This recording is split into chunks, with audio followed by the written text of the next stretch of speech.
দর্শক আপনাদের সবাইকে শুভেচ্ছা আমন্ত্রণ জানাচ্ছি প্রথম আলোর আজকের বার্তা কক্ষে। আপনারা জানেন দেশের বিশ্ববিদ্যালয়গুলোর ক্যাম্পাস রাজনীতির মধ্যে ট্যাগিং এবং তারপরে মব তৈরি করে হেনস্থা। আমরা এর শেষ কোথায় সেটি আজকে জানার চেষ্টা করব। ছাত্র রাজনীতির পরিবর্তন কতটা এলো এবং সেই ছাত্র নেতারা যারা সাবেক হয়েছেন তারা এখন জাতীয় রাজনীতিতে কেমন করছেন এসব নিয়ে আলোচনা। সময় থাকলে আন্তর্জাতিক সম্পর্কের ক্ষেত্রে ভারত বাংলাদেশ সম্পর্কের বিষয়টি বিশ্লেষণ জানার চেষ্টা করব। আজকে আমাদের সঙ্গে আছেন ঢাকা বিশ্ববিদ্যালয়ের আন্তর্জাতিক সম্পর্ক বিভাগের অধ্যাপক ডক্টর তানজিমুদ্দিন আহমেদ, তানজিমুদ্দিন খান, এবং তার সঙ্গে এই বার্তা কক্ষ নিয়ে আমি থাকছি শামসুজ্জোহা।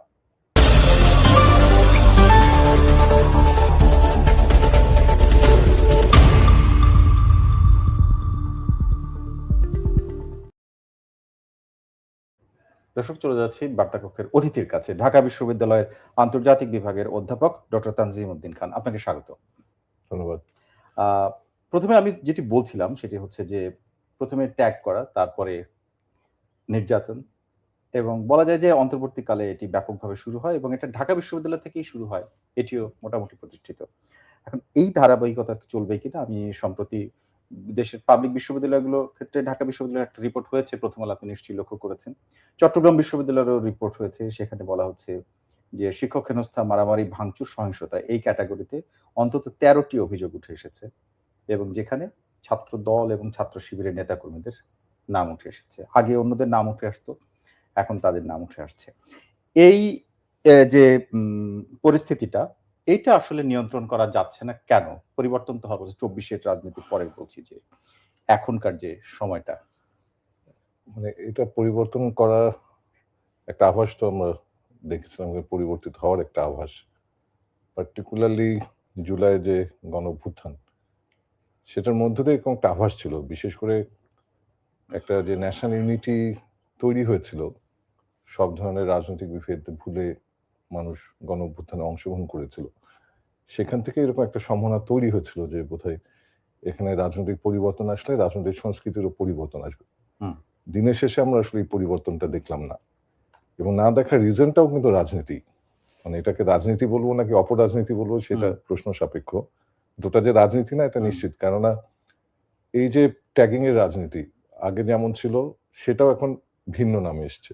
এবং আমরা দেখেছি বিশেষ করে খুব সহজ ট্যাগিং হচ্ছে, কারো মতামতে যদি কেউ সন্তুষ্ট না হয় খুব সহজে তাকে ধর্মবিদ্বেষী, নাস্তিক কিংবা অমুকের দোসর, ফ্যাসিস্ট এগুলা বলে সে আগের ধারাবাহিকতাটাকে বজায় রাখা।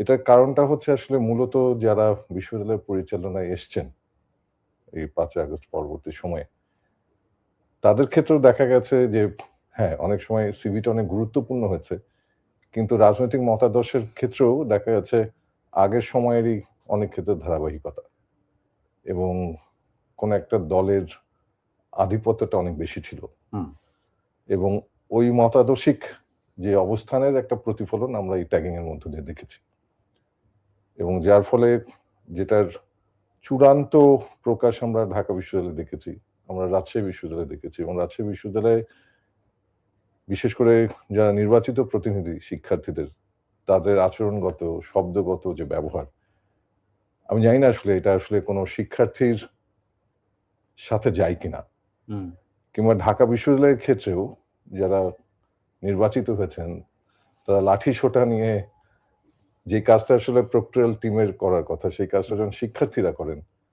তখন বোঝা যায় যে এখানে আসলে আধিপত্য বিস্তারটাই আগের মতো থেকে গেল।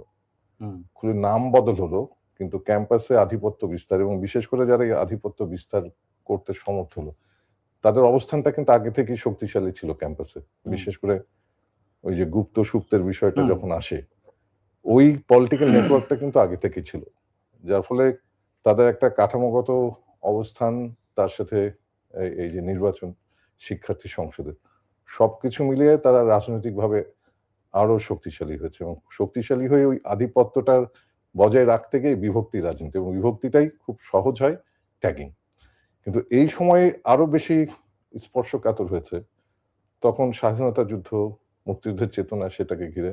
আর এখন আমরা যেটা পরিবর্তনটা দেখলাম ধর্মবিশ্বাসকে ঘিরে, কে বিশ্বাসী কে অবিশ্বাসী, এবং বিশেষ করে এই ক্ষেত্রে সোশ্যাল মিডিয়া খুব গুরুত্বপূর্ণ হয়ে উঠল।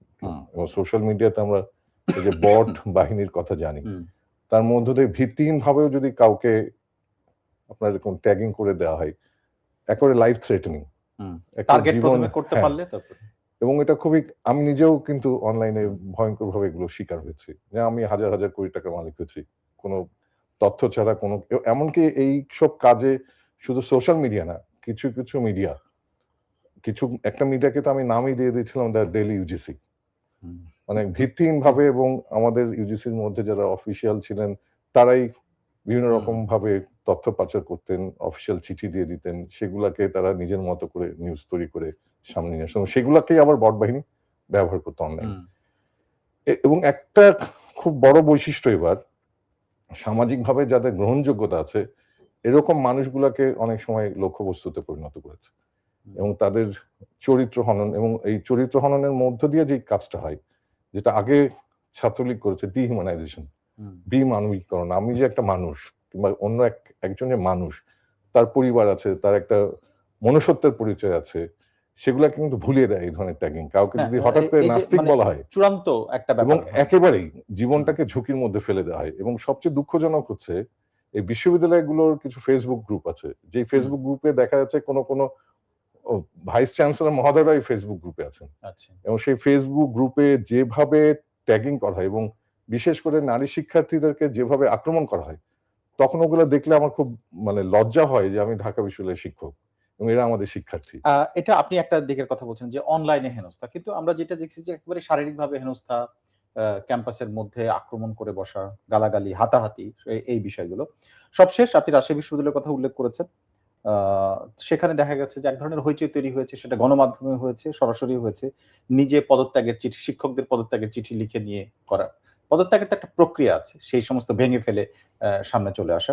আমার প্রশ্ন হচ্ছে যে একসময় দৌরাত্ম্য দেখাতো ছাত্রলীগ, যারা এখন নিষিদ্ধ, এখন তাদের জায়গা দখল করেছে অন্যরা, তাহলে আধিপত্য বিস্তারই মূল, সেটা আপনি অলরেডি বলেছেন। আমি এটি প্রশ্ন রাখা ছিল, এটা আপনি বলে ফেলেছেন। আমার প্রশ্ন হচ্ছে এতে ছাত্রদের সঙ্গে শিক্ষকদের, বিশ্ববিদ্যালয় বিশেষ করে ক্যাম্পাসের যে একটা সম্পর্ক, সেইটার অবনতি যেটা ঘটেছে, সেইটা আপনি মনে করেন কিনা যে এখন উদ্ধারের পথে বা উদ্ধার হওয়ার সুযোগ আছে? এটা আসলে এখন একটা বড় ধরনের চ্যালেঞ্জ। তার আগে একটু বলি যে আসলে কেন এই সংকটটা তৈরি হলো, কিংবা শিক্ষার্থী এবং শিক্ষকের যে সম্পর্কটা, সেখানে একটা খুব বড় প্রশাসনের দায়িত্ব, একটা বড় দায়িত্ব ছিল যে সত্যি যাদের বিরুদ্ধে সুস্পষ্ট অভিযোগ আছে সেই অভিযোগগুলো তদন্ত করে তদন্ত রিপোর্ট সামনে নিয়ে আসে। কিন্তু ফর সাম রিজন বিশ্ববিদ্যালয়গুলো, মানে খুব কম বিশ্ববিদ্যালয় এই কাজগুলো সক্রিয় ছিল, যার ফলে শিক্ষার্থীদের একটা অংশ দেখা যাচ্ছে যে তাদের এই যে বিশেষ করে এই মানে দঙ্গলবাজির যে তৎপরতাটা বেড়ে গেল, এবং অনেক ক্ষেত্রেই প্রশাসন যে শক্ত হাতে এটা ট্যাকেল করা দরকার ছিল, প্রশাসনের পক্ষ থেকেও আশকারা হয়েছে। এবং কখনো আমি এরকমটাও অভিযোগ শুনেছি যে কখনো কোনো প্রক্টরও পেছন থেকে উস্কে দিয়েছেন, এবং খুবই চিহ্নিত মুখ যারা এই কাজগুলা করেছেন তাদেরকে কেউ কিন্তু মবস্টারও বলছে, কিন্তু প্রশাসনের পক্ষ থেকে তাদেরকে জবাবদিহিতার আওতায় নিয়ে আসা, এই কাজটা কিন্তু কখনো করা হয়নি। এবং সেই একই ভাষা, এবং এগুলোর পরে যখন প্রক্টর কিংবা উপাচার্য মহোদয়দেরকে জিজ্ঞেস করা হচ্ছে, আগের প্রক্টর এবং আগের উপাচার্য মহোদয় যেই ভাষায় কথা বলতেন তাদের উত্তরগুলো কিন্তু একই ভাষায়, এবং যার ফলে এই যে একটা সুনির্দিষ্ট মতাদর্শিক দলের আধিপত্য নিশ্চিত করার চেষ্টার মধ্যে প্রশাসনও তার অংশ হয়ে পড়েছিলেন আগের মতোই। এখন তাহলে শিক্ষক রাজনীতি এবং সেই রাজনৈতিক বিবেচনায় শিক্ষকদের এই প্রশাসনিক দায়িত্বে নিয়োগ, এই বিষয়টি আসলে বড় হয়ে দাঁড়াচ্ছে কিনা, তার ফলাফল এটা কিনা? বাংলাদেশের রাজনীতি, তার ফলাফল নিশ্চয়ই এটাই, কিন্তু এখানে যে সংকটের জায়গাটা, যে আমরা তো দেখেছি অন্তর্বর্তী প্রশাসন তো ওই অর্থে প্রকাশিতভাবে কোনো দলকে রিপ্রেজেন্ট করেনি, কিন্তু যখন দিনের শেষে অ্যাপয়েন্টমেন্ট গুলো হয়েছে তখন দেখা গেছে সুনির্দিষ্ট কোনো দলের আধিপত্যটা অনেক বেশি অ্যাপয়েন্টমেন্টের ক্ষেত্রে। তার মানে হচ্ছে যে একেবারে সচিবালয় থেকে শুরু করে বিশ্ববিদ্যালয় পর্যন্ত একটা কেমন যেন একটা নেক্সাস একই ধরনের, এবং সেই নেক্সাস থেকে বের করে আনার দায়িত্ব অবশ্য রাজনীতিবিদদের। কিন্তু মুশকিলের জায়গাটা হচ্ছে আমাদের সোসাইটির মধ্যে পেট্রন ক্লায়েন্ট রিলেশনশিপটা এত স্ট্রং, এবং পার্টি বেসড যে পেট্রন ক্লায়েন্ট রিলেশনশিপটা, যে কালচারটা ওভার দি ইয়ার্স তৈরি হয়েছে, সেখান থেকে বের করে আনাটা খুবই কঠিন। এখন আবারও যদি আমরা সেই ওই বলি যে হ্যাঁ আমরা সিভি দেখে নিব, দিনের শেষে আবারও এর মধ্যে গুপ্ত সুপ্ত আছে কিনা এখন সেটা প্রশ্নের মুখে পড়ে যাবে। আপনি ধরেন যে ক্যাম্পাস কেন্দ্রিক যে ছাত্র শিক্ষকের যে সম্পর্ক, আমার যতদূর মনে পড়ে আপনাকে সবাই ওইভাবে চিনতো যে ছাত্রদের সঙ্গে আন্দোলনের ক্ষেত্রে আপনার একটা সম্পৃক্ততা, আপনি সরব ছিলেন। এমনকি শিক্ষক নেটওয়ার্ক নামে একটা সংগঠন, সেটি শিক্ষকদের সংগঠন, কিন্তু সেখানেও আপনাকে আমরা সরব দেখেছি। এই যে একটা সম্পৃক্ততা, এর মধ্য দিয়ে আপনি যে গুপ্ত বা সুপ্ত যেটাই বলেন, যাদেরকে আসলে আইডেন্টিফাই করা যায়নি, সেটা আপনারা কি তাদের সম্পর্কে জানতেন? বা না, সেটা এই ধারণাটা কি তারা যখন আত্মপ্রকাশ করেছে তার আগে পর্যন্ত কোনোভাবে এই কোনো জন্য তো প্রকাশ আসেনি? তাদের সুপ্ত কিংবা গুপ্ত হ্যাঁ, হিসেবে বলা হচ্ছে, জানা হলে হ্যাঁ, তার শব্দ চয়নটাই হতো না। হ্যাঁ। যেটা খুব গুরুত্বপূর্ণ আমাদের যে অংশগ্রহণটা, হুম, আমাদের অংশগ্রহণটা বিশেষ করে শিক্ষার্থীদের নিরাপদ রাখা। বিশেষ করে আমি যখন ক্লাসরুমে যাচ্ছি, আমার শিক্ষার্থীটা যদি হলে ঠিকমতো রাত্রি যাপন করতে না পারে, হুম, ঠিকমতো পড়াশোনা করতে না পারে, আমি আসলে ক্লাসরুমে যে যাব, হুম, তার নৈতিক জায়গাটা তো দুর্বল হয়ে যায়। হুম, যার ফলে আমাদের দায়িত্বটা সবসময়, হুম, যেহেতু বিশ্ববিদ্যালয়ের প্রশাসন শিক্ষার্থীদের পাশে থাকছে না, সে যেই হোক না কেন তার হুম, পাশে থাকাটা শিক্ষক হিসেবে আমাদের নৈতিক দায়িত্ব, এবং সেই দায়িত্ব থেকেই কিন্তু আমরা সবসময় হুম, তাদের পাশে থেকেছি। এখন মুশকিলটা হচ্ছে যে এই যে সংস্কৃতি যেটা তৈরি হচ্ছে, এখান থেকে আসলে বের হয়ে আসার জন্য আমাদের আসলে একটা রাজনৈতিক কনসেনসাস তৈরি আমরা করছি কিনা, কিংবা খুব জরুরি আমাদের যে সোসাইটির মধ্যে পেট্রন ক্লায়েন্ট রিলেশনশিপটা এত ইনগ্রেন্ড হয়ে গেছে এত শক্তিশালী ভাবে, এটা সহজেই সরে আসা যাবে না। কিন্তু এইটা যেই রাজনৈতিক দল ক্ষমতাসীন হচ্ছে, যেই হোক না কেন, হুম, উনি যদি পার্টি রান যে পরিচয়টাকে গুরুত্ব দেন, আমার কথা হচ্ছে উনাদের দলের বেস্ট মানুষটাকে আনুন না, হুম, যিনি একাডেমিক্যালি বেস্ট মানুষ হিসেবে বেস্ট, কিন্তু for some unknown reason hmm, best মানুষটাকে আনেন না। আচ্ছা, কখনো কখনো ওয়ার্স্ট মানুষটাকেই আনেন। যারা আনেন তাদের মধ্যে একটা বোধহয় ধারণা থাকে যে উনাদেরকে দিয়ে অনেক ওয়ার্স্ট কাজ করানো যাবে। বেস্ট আচ্ছা। মানুষটার ব্যক্তিত্ব তো আর ওয়ার্স্ট মানুষের মতো হবে তো না। হবে না। যার ফলে পারপাস কে সার্ভ করবে সেটা খুব, এবং এটা কিন্তু ব্যক্তিগত পারপাস, নট দ্যাট যে দলীয় পারপাস কিংবা আচ্ছা, জাতীয় স্বার্থের দিক হুম, থেকে। এবং ওই জায়গাটা খুব, আপনি জাতীয় স্বার্থের বাইরে তো আসলে দলের স্বার্থ না। হুম, জাতীয় স্বার্থ যদি আপনি সামনে রাখেন আপনার দল তো আগায়। হুম, কিন্তু মুশকিল হচ্ছে দলের নামে আসলে উনারা ব্যক্তিগত স্বার্থগুলাই চরিতার্থ করেন। দিনের শেষে যেটা হয় মানে আগের সময় চাইতে পরের সময়টা দেখা যায় আরো খারাপ হয়। এই ওকে। জায়গাটা আসলে আমরা কেন জানি এবারে এ এ বন্ধ করতে পারছি না। এবারে যদি একটু বিশ্লেষণ করেন, মানে আপনি পেছন ফিরে তাকান, তাহলে শিক্ষার্থীদের আন্দোলনের ফলেই তো বড়, বড় পরিবর্তন বাংলাদেশে হয়েছে, ২৪ তাই হয়েছে। তো শিক্ষার্থীদের আন্দোলনে যাদের নেতৃত্বে এই ঘটনাটা, উম এত বড় একটা ঘটনা, সেখানে পরিচয় গোপনের যে রাজনীতি, আপনার কাছে এখন এসে কি মনে হয়? যে তারা আ বিশেষ একটি দল জামায়াত ইসলামের ছাত্র সংগঠনের সদস্য ছিলেন। পরবর্তীতে তারা প্রকাশ করছেন। আবার অন্য কিছু অন্য কেউ একটি নতুন দল করলেন। তারা এই জামাত ইসলামের সঙ্গে জোট করে ক্ষমতায় আসলেন। এই যে মানে ২ টা বিষয়, এটা কোন একটা সমীকরণে দাঁড়ায় কিনা? দিনের শেষে সমীকরণটা হচ্ছে যে খুব স্বাভাবিক। একটা দল তারা ক্ষমতায় ছিল না। অনেক ক্ষেত্রে নিষ্পেষণের শিকার তো হয়েছে। এটা হুম, তো অস্বীকার করার উপায় নেই। গুম-খুন থেকে সবকিছু। যার ফলে ওইটা হয়তোবা তারা মনে করছে একটা রাজনৈতিক কৌশল। হতে পারে অনৈতিক, হুম, রাজনৈতিক যে নৈতিকতা সেটার অ্যাবসেন্ট। কিন্তু ওরা মনে করছে এটা কৌশল। হুম। এটা সংকটের, মানে ওদের তরফ থেকে হয়তোবা মনে হচ্ছে সংকটের জায়গা না। কিন্তু একটা অনৈতিক চর্চা কিন্তু এটার মধ্যে ছিল। এবং সেটা মানুষের যদি জীবনে একবার করে সেটা থেকে যায় কিনা, বা এটা সবগুলো আসলে বাইরে এসছে কিনা পুরাটা? নাকি এখনো অন্য কোন এটা আসলে জায়গায়? বলা খুব ডিফিকাল্ট। কারণ যেহেতু ওরা যদি ক্ষমতায় চলে আসতে পারত, তাহলে হয়তোবা আমরা এই মুখগুলো পুরোটা, চিনতাম। হ্যাঁ। যেহেতু ক্ষমতায় আসেনি আরেকটা দল এসেছে, হুম, তারা না এসে হয়তোবা আমরা অনেকেই এখনো জানি না। ওকে। এবং সবচেয়ে গুরুত্বপূর্ণ হচ্ছে আমরা যে সময়টার শিক্ষার্থীদের পাশে দাঁড়িয়েছি, আমরা আসলে পলিটিক্যাল আইডেন্টিটি আমাদের কাছে খুব গুরুত্বপূর্ণ ছিল না। আমাদের ওকে, কাছে গুরুত্বপূর্ণ ছিল আমার স্টুডেন্ট ঝুঁকির মধ্যে আছে। আচ্ছা। সেই ক্ষেত্রে মানে আমার ক্লাসে কেউ যদি আক্রান্ত হয়, আমি ১ম এই দেখব আমার শিক্ষার্থী কিনা। হুম, ইডিওলজির ইস্যুটা তো আমার জন্য গুরুত্বপূর্ণ না। হুম। এটা তার নিজস্ব শিক্ষক ব্যাপার। হিসেবে আপনি চিন্তা শিক্ষক করছেন। হিসেবে শিক্ষার্থীদের নিরাপদ রাখা, সে যেই হোক না কেন। কিন্তু মুশকিলটা হচ্ছে আমি যেভাবে দেখছি, ওরা কি আমাদেরকে ওভাবে দেখছে? আচ্ছা। এবং হুম, এই সময় আমি আপনাকে বলি একটা খুব ইন্টারেস্টিং ঘটনা আমাদের নিজেদের। আমাদেরই এক স্টুডেন্ট ডিবি ধরে নিয়ে গেছিল অনেক হুম, গভীর রাতে। তখন আমাদের এক কলিগ, আমারই ব্যাচমেটও সে আমাকে ফোন করে বলল যে এরকম তাকে অমুক সন্দেহে তাকে ধরে নিয়ে গেছে। যে নামটা শুনে অনেক সিনিয়র টিচাররাও এগিয়ে আসেননি। হুম, তারপর আমরা কয়েকজন মিলে তাকে কিন্তু শেষ পর্যন্ত ডিবি অফিস থেকে নিয়ে আসতে সক্ষম হয়েছিলাম। কিন্তু মুশকিল হচ্ছে এই ৫ই আগস্টের পরে যখন খুব আলোচনার মধ্যে অনেক নাম আসছে, এখানে উপাচার্যরা কারা হতে পারেন সেই সম্মানের মধ্যে আনফরচুনেটলি আমার নাম এসেছে। এটা খুবই দুর্ভাগ্যক্রমে আর কি। আনফরচুনেট বলছেন কেন? হ্যাঁ, মানে এই ধরনের কোনো আকাঙ্ক্ষা আচ্ছা। ছিল না। এবং সবচেয়ে মজার ব্যাপার এগুলো যখন এসছে যে ছাত্রটাকে আমরা কয়েকজন মিলে উদ্ধার করেছিলাম, সেই ছাত্রই কিন্তু আমাকে অনলাইনে ট্যাগিং করলো। আচ্ছা। ওই যে একই রকম নাস্তিক, ধর্মবিদ্বেষী অমুক তমুক। তাহলে তাহলে এইটা আসলে এই যে নৈতিকতার চর্চা নেই। আমি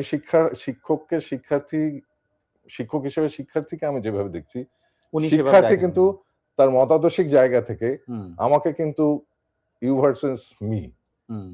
এই আমি বনাম তুমি, তাহলে এই সেটাই কি জায়গা থেকে মানে দেখছে। এবং উনার যে মন্তব্য আপনি যেটা বললেন এখন, তাহলে কি সেটাই হচ্ছে এখন যেটা সবচেয়ে বেশি আলোচিত হচ্ছে? অনেকে দাবি করছেন যে রাজনীতিতে এবং ক্যাম্পাসগুলোতে উচ্চশিক্ষার ক্ষেত্রে দক্ষিণ পন্থার যে উত্থানের কথা বলেছেন, অনেকে লিখেছেন। মানে দক্ষিণ পন্থার উত্থান তো মানে হচ্ছে, এটা তো আমরা খুব দৃশ্যমান। কিন্তু ক্যাম্পাসগুলো তার একটা বড় ক্যাম্পাসগুলোতে জায়গা একটা কিনা? বড় জায়গা হচ্ছে এখানে তো খুব, এটা তো আমি বলব যারা দক্ষিণপন্থী রাজনীতি করছে তাদের তো সাফল্য। হুম, তারা সংগঠনগতভাবে হুম, পরিকল্পনা মাফিকভাবে তাদের কার্যক্রমগুলো অব্যাহত রেখেছে। কিন্তু এই জায়গা থেকে বের করে নিয়ে এসে মানুষপন্থী রাজনীতি, মানবতাপন্থী রাজনীতি, এটাকে শক্তিশালী করার জন্য যেই এক্টিভিটিস গুলো থাকা উচিত ছিল আমাদের মেইন স্ট্রিম পলিটিক্যাল পার্টি যারা এর মধ্যে থাকতে চান না, হুম, তারা কি করতে পেরেছেন? তারা কি হুম, সেই ধরনের পরিকল্পনা, সেই ধরনের দীর্ঘমেয়াদী কার্যক্রম নিয়েছেন কিনা? হুম, সেগুলা না নেয়ার কারণেই কিন্তু যারা আমরা দক্ষিণপন্থী হিসেবে চিহ্নিত করছি তারা সফল হচ্ছে। হুম, তো সেই সফলতাকে তো অস্বীকার করার উপায় নেই।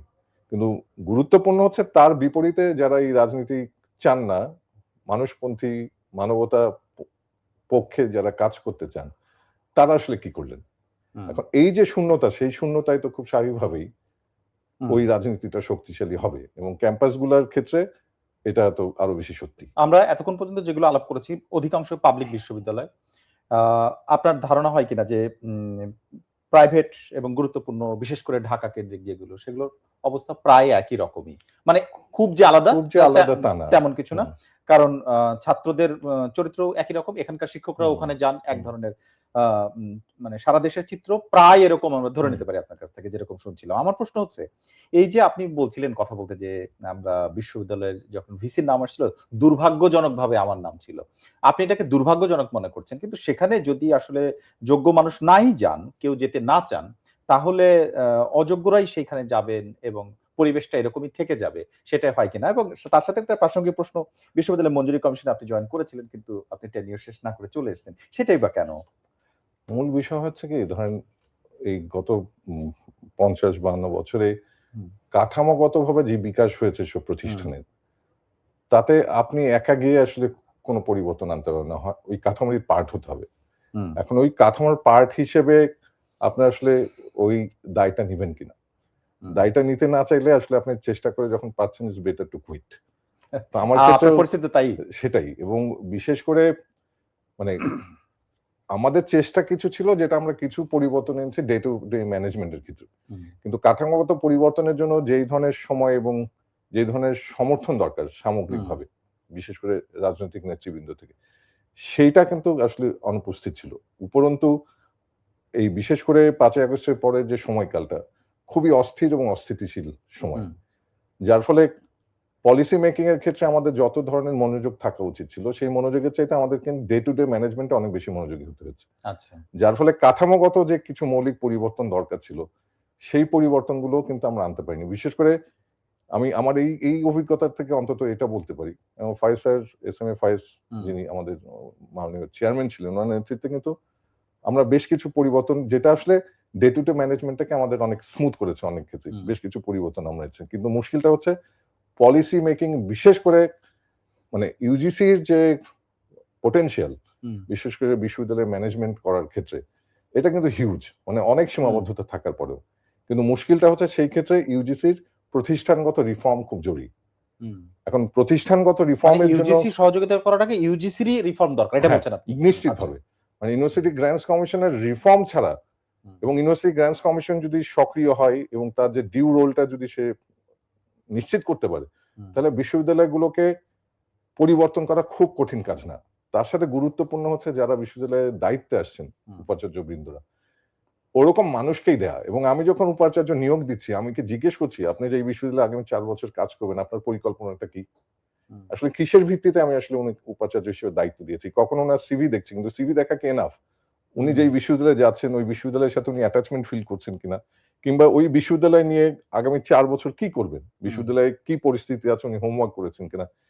এগুলার হুম, ভিত্তিতে কি আমরা আসলে উনাকে দায়িত্ব দিচ্ছি? নাকি শুধুমাত্র ব্যক্তিগত পরিচয়ে, সোশ্যাল নেটওয়ার্ক, পলিটিক্যাল নেটওয়ার্ক তার ভিত্তিতে আসলে আমরা নিয়োগগুলা হুম, দিচ্ছি?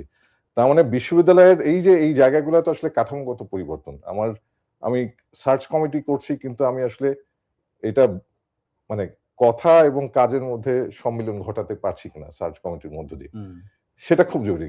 কিন্তু আমরা কিন্তু অনেক সময় নির্ভর করছি ব্যক্তিগত network, political network, social network সবকিছুর কম্বিনেশনে কাউকে আমরা দায়িত্ব দিয়ে দিচ্ছি। কিন্তু আমরা কখনোই হুম। জানছি না যে উনার আসলে ওই বিশ্ববিদ্যালয় নিয়ে আগামী ৪ বছরের পরিকল্পনা কি? অর্থাৎ মানে আর ভিসি নিয়োগটাও শেষ কথা কিনা সেটাও একটা প্রশ্ন। সেটা এ আরেকটা প্রশ্ন। তবে এটা হুম, মানে যেকোনো শিক্ষা প্রতিষ্ঠানের নেতৃত্ব খুবই গুরুত্বপূর্ণ। ওকে।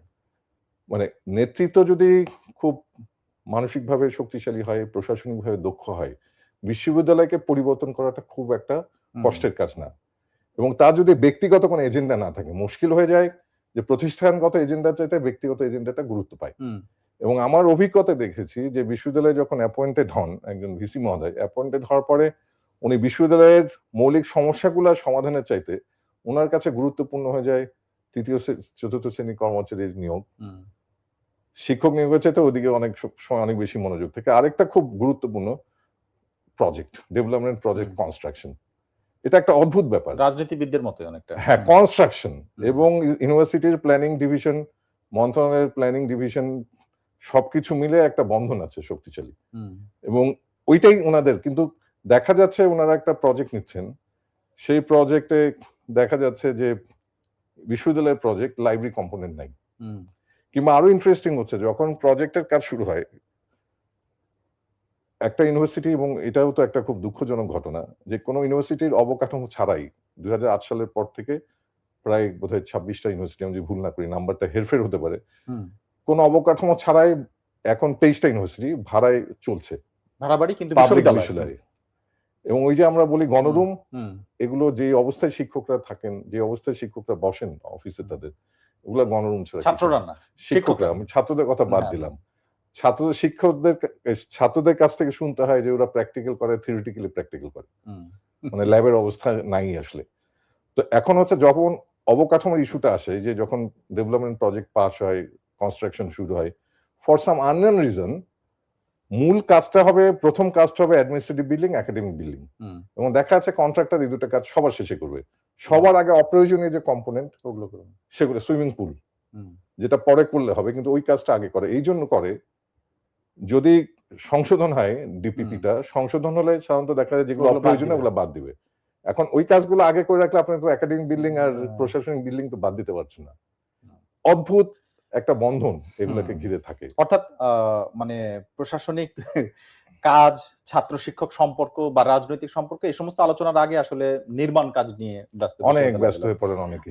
আমরা একটু অন্য একটা দিকে যেতে চাই। সেটা খুব সম্প্রতি আপনি দেখেছেন যে আপনার একজন সহকর্মী এবং আরেকজন সাবেক উপদেষ্টা মানে দুজনই সাবেক উপদেষ্টা আসিফ নজরুল এবং ঢাকা বিশ্ববিদ্যালয়ের সাবেক ছাত্র উনি মাহফুজ আলম। তারা দুজন বলছেন যে আওয়ামী লীগ ব্যাক করছে দেশে এবং সেটা নিয়েই কথা বলেছেন এবং তার মধ্যে একটা বিষয় উল্লেখ করেছেন যে যেদিন আইনের শাসনের বদলে মবের শাসন হয়েছে সেদিনই লীগ ফিরেছে। এই ধরনের কথা বলেছেন। এটা Facebook স্ট্যাটাস থেকে আমি পড়ছি। এটি বিভিন্ন বাংলাদেশের অনেক গণমাধ্যমে এসছে। আমার প্রশ্ন হচ্ছে যে তারা এই দায়টা আ কার উপরে দিচ্ছেন? ওনারা দায়িত্বে তারা তো ছিলেন, উপদেষ্টা ছিলেন। এবং উপদেষ্টা শুধু না, হুম, মানে যারা এই তা যে হ্যাঁ, দঙ্গলবাজিতে হ্যাঁ, সংশ্লিষ্ট ছিলেন তাদের খুব তাদের ক্লোজ। জি। তো সেই সময় আসলে তাদের ভূমিকাটাকে এটা আমার বোঝা খুব দরকার। এবং বিশেষ করে এই যে বুলডোজারের রাজনীতিটা কোথায় চলে গেছে, এবং হুম, পশ্চিমবঙ্গ এখন একটা সম্মিলন হ্যাঁ, ঘটেছে, পশ্চিমবঙ্গে এবং এবার এটা ঘটেছে এগুলো। কতটা ভীতিকর। ভীতিকর। এখন আমি ভাবছি, যেহেতু ওখানে সমগোত্রীয় মানুষ আমাদের আক্রান্ত হচ্ছে, হুম, কিন্তু আমার এখানে যখন আক্রান্ত হচ্ছে হুম, তাদের সমগোত্রীয় মানুষ, তখন কিন্তু ওই বিবেচনাটা আমরা করিনি। না। এখন এই যে দঙ্গলবাজির রাজনীতির ঝুঁকিটা কি, এবং এটা মানে যেই কাজটা হয় যে আগের সময় যারা ছিলেন তাদের খারাপ কাজগুলাকে আড়াল করে দেয়, হুম, এবং এই খারাপ কাজগুলাকে যখন আড়াল করে দেয় তখন তার ফিরে আসার একটা মোরাল গ্রাউন্ড তৈরি হয়। হুম। এখন এই দায়টা আসলে শূন্যে কেউ নিবে নাকি আসলে সত্যি, সত্যি কেউ নিবে? এখন এসে মানে একজন লিখার পরে আরো একজন লিখছেন। মানে এর মধ্যে দিয়ে গণমাধ্যমে আসছে, কাজে মতামত লিখা হচ্ছে, অনেকে জিজ্ঞেস করছেন। মানে এখন এসে আওয়ামী লীগ ব্যাক করছে নাকি শেখ হাসিনা ব্যাক করছে? শেখ হাসিনা তো ভারতে। আওয়ামী লীগেরও কার্যক্রম নিষিদ্ধ। এই সময় এই প্রসঙ্গটা কেন মনে হচ্ছে? এবং তিনি বলছেন যে দম্ভ ফিরেছে। আওয়ামী লীগের দম্ভ। সেটা আসলে কোথায়? ওটা তো উনার একান্ত ব্যক্তিগত মতামত। সেটা নিয়ে আমি কোনো হ্যাঁ, মানে ইয়েতে না যাই। কিন্তু মুশকিলটা হচ্ছে দম্ভ যদি ফিরে থাকে, দম্ভ ফেরার দায়টা হচ্ছে যারা এই সময় ব্যর্থ হলো।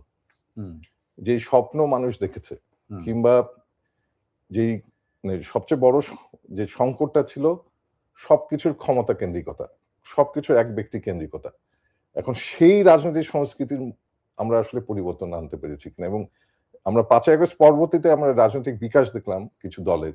সেই রাজনৈতিক বিকাশের যে ধারা, সে আগের রাজনৈতিক দলের চাইতে তো ব্যতিক্রম কিছু হলো না। কেউ, হুম। কেউ তো কিংস পার্টিও হিসেবে চিহ্নিত করেছে। কিন্তু বলেছেন। তার স্বতন্ত্রভাবে, সক্রিয়ভাবে ধৈর্য ধরে যে অবস্থান তৈরি করা, নির্বাচনে যাওয়ার জন্য এই যে এই দলে যাবে নাকি এই দলে যাবে শেষ পর্যন্ত এক দলে গেল যাদের সাথে নেগোশিয়েট করতে পারল। এটার মধ্য দিয়ে বাংলাদেশের রাজনীতিতে সবচেয়ে বড় অভাব ছিল রাজনৈতিক নৈতিকতা। হুম, সেই রাজনৈতিক নৈতিকতার উদাহরণ তৈরি করার জন্য যে কষ্টটা করা দরকার ছিল, যারা নতুনভাবে রাজনৈতিকভাবে বিকশিত হচ্ছে সেই কষ্টটা করতে তারা প্রস্তুত ছিলেন না। এবং তারা ওই সনাতনী ক্ষমতা কেন্দ্রিক রাজনীতি, আমাকে সংসদ সদস্য হতে হবে, আমাকে অমুক হতে হবে। হুম, কিন্তু তার জন্য সামনে যে সুন্দর ভবিষ্যৎ অপেক্ষা করছে, ওই সুন্দর ভবিষ্যৎকে সুন্দর করে গড়ে তোলার জন্য সেই যেই কসরত করা দরকার, যেই কষ্ট করা দরকার, সেই কষ্ট কিংবা কষ্টতে তারা প্রস্তুত না। আর উপরন্তু তাদের একটা অংশ তো কারো সাথে খুব শক্তিশালীভাবে হুম, অ্যাফিলিয়েটেড। যার ফলে তাদের পথটা ভিন্ন পথ। এটা হুম, ৫ই আগস্টের পরে স্পষ্ট হয়েছে। এই সবকিছু মিলিয়ে ওই যে কথাটা বললাম যে আমরা আগের সময়ের চাইতে যে ভিন্নতা প্রত্যাশা করেছিলাম, সেই ভিন্নতাটার প্রকাশ আমরা ওইভাবে শক্তিশালীভাবে দেখিনি। কিংবা ওই ভিন্নতার প্রাতিষ্ঠানিক রূপ দেওয়ার জন্য যেই ধরনের কার্যক্রম থাকা উচিত ছিল, যেই ধরনের রাজনৈতিক সংস্কৃতির বিকাশ ঘটানো দরকার ছিল, সেই সংখ্যাগরিষ্ঠ যে আত্মপরিচয়ের ভিত্তিতে যে রাজনীতি, হুম। সেই জায়গা থেকে কিন্তু আমরা কেউ বের হয়ে আসলাম না। এক্সাক্টলি। এ এবারে তাহলে যদি বলি যে ব্যাক করার যে প্রসঙ্গ আসছে, মানে শেখ হাসিনা ব্যাক বা আওয়ামী লীগ ব্যাক এটার প্রসঙ্গ আসে। ভারতের সাথে সম্পর্কের ক্ষেত্রে উম সাম্প্রতিককালে ২ টি বিষয় আসছে যে সেটি হচ্ছে আগামী ডিসেম্বরে মানে এই বছর শেষ। তো গঙ্গা চুক্তি ৩০ বছরে যেটি হয়েছিল সেটি শেষ। তাহলে নতুন করে নবায়নের একটা প্রসঙ্গ আসছে। আবার আ পদ্মা ব্যারেজের কথা বলা হচ্ছে বাংলাদেশে যে সেই বিষয়টিও সামনে এসেছে। আপনার কাছে মনে হয় কিনা যে পদ্মা ব্যারাজের এই ইস্যুটা এই সময় সামনে নিয়ে এসে কার্যক্রম তো শুরু হয়নি কেবল পরিকল্পনা। এটা আসলে ওই চুক্তিটা করার ক্ষেত্রে একটা চাপ তৈরি করবে। এটা আমি আসলে খুব মানে নিয়মিতভাবে ফলো করেছি বিষয়টা এমন না। কিন্তু অন্ততপক্ষে কমন সেন্স থেকে বলা যায়। মানে পদ্মা ব্যারেজ আগে বুঝতে হবে আসলে পদ্মা ব্যারেজের মধ্য দিয়ে সত্যি, সত্যি আমরা আসলে কতটুকু বেনিফিটেড হব। আচ্ছা। তার ইকোলজিক্যাল বেনিফিটটা কি হবে এইটা আসলে আগে নিশ্চিত করা দরকার। যে পদ্মা ব্যারেজ ফাইন। পদ্মা হুম, ব্যারেজ দিয়ে যদি আমাদের ইকোলজিক্যাল বেনিফিটটা নিশ্চিত করা যায় কিংবা এটা যদি আমাদের একটা টুল হয় হুম, টু নেগোশিয়েট হুম, ভবিষ্যতে। এটা আমরা নিশ্চয়ই কনস্ট্রাক্ট হুম, করতে পারি। কিন্তু তার আগে এই স্পষ্টতা খুব জরুরি। কারণ আমরা একটা লেখাও পড়ছিলাম পদ্মা ব্যারেজ নিয়ে আসলেই আমরা বেনিফিটেড হব কিনা। এটা ভিন্ন একটা মতামতও কিন্তু এসছে। হুম, এখন এই পলিসি মেকিং এর ক্ষেত্রে এই ভিন্ন মতামতটাকে গুরুত্ব দিয়ে আসলে সত্যি, সত্যি এটা আগে একটু বোঝা হুম। যে আসলে পদ্মা ব্যারেজের মধ্য দিয়ে আমরা বেনিফিটেড হব কিনা কিংবা এই ব্যারেজের ইস্যুটাকে ঘিরে আমরা আসলে কতটুকু বার্গেনিং টুল হিসেবে এটাকে ব্যবহার করতে মানে পারবো আ নেক্সট নেগোসিয়েশন এর জন্য। গঙ্গা চুক্তি হ্যাঁ, বাস্তবায়ন। আর গঙ্গা চুক্তির রিনিউ করতে হবে যেহেতু রিনিউ এটা হ্যাঁ, ডিসেম্বরে। হ্যাঁ, তো ওই ক্ষেত্রে খুব গুরুত্বপূর্ণ হচ্ছে আসলে আমাদের বাংলাদেশ ভারত সম্পর্কটা কিন্তু এখন পরিপূর্ণ একটা অনাস্থার সম্পর্কে পরিণত হয়েছে। এবং যেটা বলা বিশেষ করে হচ্ছিল পশ্চিমবঙ্গে রাইট। বিজেপি ক্ষমতাসীন হওয়ার পরে অনাস্থার প্রকাশটা কিন্তু আমরা শক্তিশালীভাবে দেখছি। বিশেষ করে হুম, সিএএ হুম, কার্যকর হবে বলে ঘোষণা দিয়েছে। তার হুম, মধ্য দিয়ে আমরা বর্ডার এরিয়াতে হুম, যেই ধরনের সংকটের মধ্যে দিয়ে যাব, এই ধরনের অনাস্থা যখন থাকে, তখন আসলে ওই ধরনের নেগোসিয়েশন কত ফলপ্রসূ হতে পারে কতটুকু, হুম। সেটা কিন্তু প্রশ্নের মুখে থাকেই। এখন এই মুহূর্তে এসে দাঁড়িয়ে মানে এটা আমার শেষ প্রশ্ন। আপনার কাছে মনে হয় কিনা যে গত ১.৫ বছরে বা ১৮ মাসের যে সম্পর্কের অবনতির বিষয়টি আলোচিত হয়েছে অনেকবার। এই এদিকে বিএনপি সরকার আসলো, ওইদিকে বিজেপি সরকার পশ্চিমবঙ্গের ক্ষেত্রে সরকার গঠন করল। এরপরে আপনি যে পরিবর্তনগুলো দেখলেন তাতে আপনার দৃষ্টিতে আ কি মনে হচ্ছে? একটা প্রচেষ্টা তো ছিল হুম, ২ দেশের তরফ থেকে সম্পর্কটাকে স্বাভাবিককরণ করা।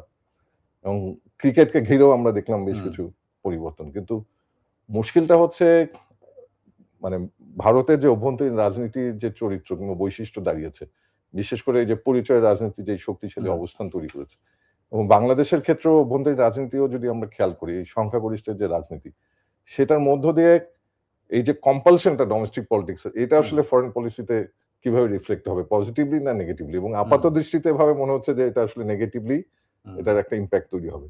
যার ফলে এটা খুব সহজ কাজ না।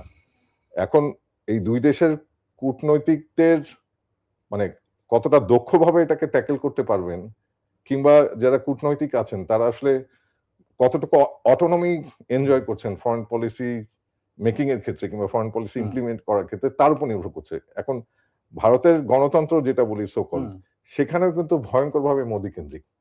এখন সেই ক্ষেত্রে ফরেন পলিসি অটোনমিটা তাদের ওই পর্যায়ে আছে কিনা, তাতে বাংলাদেশের সাথে সম্পর্কটা সত্যি, সত্যি তারা পরিবর্তন করতে চান। ঠিক একইভাবে বাংলাদেশের ক্ষেত্রেও ডোমেস্টিক পলিটিক্স এর যে এখন কম্পালশন, জি। সেখানে ভারতকে কোন ধরনের ছাড় দেওয়াটা খুব পজিটিভলি কেউ দেখবে না। যার ফলে এটা কিন্তু এখন অতি স্পর্শকাতর বিষয় হিসেবে সামনে এসেছে। যার ফলে চ্যালেঞ্জ গুলা বহুমুখী। এখন এই চ্যালেঞ্জ গুলা অতিক্রম খুব করতে নিশ্চিত গেলে করে কিছু বলা যাচ্ছে হ্যাঁ, না। হ্যাঁ, দক্ষ কূটনৈতিক তৎপরতাটা ভীষণ জরুরি, এবং কোন কিছু নিয়ে আসলে নিশ্চিতভাবে কোন মন্তব্য করা যায় না। অনেক ধন্যবাদ ডক্টর তানজিমউদ্দিন খান আজকে আমাদেরকে সময় দেওয়ার জন্য। আপনাকে ধন্যবাদ। দর্শক, আমাদের সঙ্গে ছিলেন ঢাকা বিশ্ববিদ্যালয়ের আন্তর্জাতিক সম্পর্ক বিভাগের অধ্যাপক ডক্টর তানজিমউদ্দিন খান। আমরা ক্যাম্পাস রাজনীতি এবং তারপরে ভারত বাংলাদেশ সম্পর্কের তিনি আন্তর্জাতিক সম্পর্ক বিভাগের মানুষ, সেই বিষয়টি নিয়েও কিছু আলোচনা করেছি। আমরা রাজনৈতিক নানা বিশ্লেষণ জানতে আমাদের এই আয়োজন প্রথম আলোর বার্তা কক্ষ আপনারা দেখুন রবি থেকে বৃহস্পতিবার পর্যন্ত প্রথমআলো.com, প্রথম আলোর ইউটিউব, ফেসবুক সহ সোশ্যাল মিডিয়ার অন্যান্য প্ল্যাটফর্মগুলোতে। আজকে যারা আমাদের সঙ্গে ছিলেন আপনাদের সবাইকে ধন্যবাদ।